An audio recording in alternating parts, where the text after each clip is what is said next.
I felt a connection with you from the beginning when we started to email, because in a way, changing career, it's probably not starting a new business, but it's in a way, it's similar because I have to Absolutely. establish You know, your a own different brand. country, a different language, it's huge. There's the same feeling. Oh, absolutely, yeah. What would be your advice for someone like me who's trying to transition career?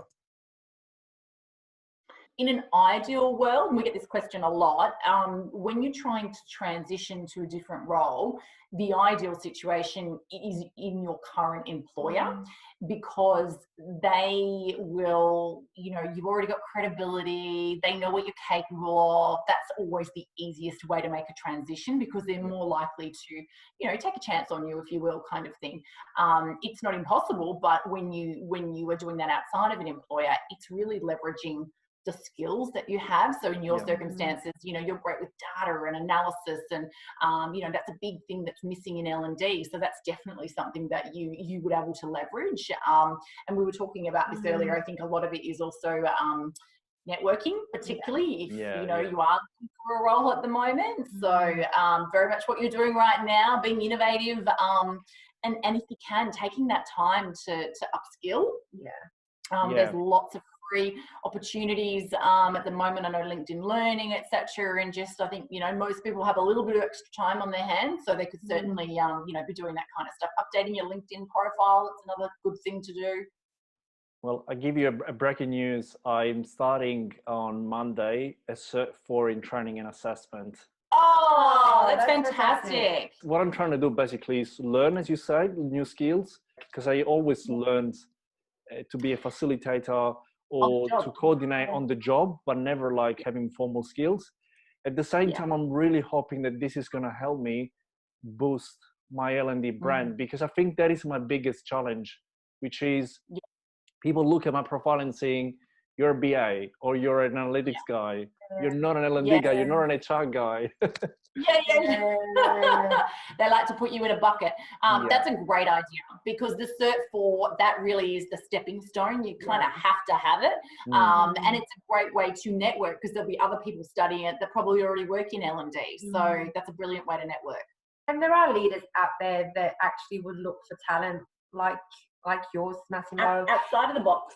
Yeah, exactly. And, you know, I think at the end of the day, we always say that when it comes to, you know, doing a job and doing it well, a lot of those personal attributes play such a key role. Of course, you have to get some of those foundations, and it sounds like you're trying to do some of that training with your, you know, Cert 4. But I think it's really good just to stay positive, true to yourself, and know that there's a leader and there's a business out there that would love you for you and what you have to bring to a role. What it's been working for me so far is just trying to ditch perfection in favor of making incremental improvements. 2 months later, I know how to cut a video. I know how to make a thumbnail. I know how to put music in.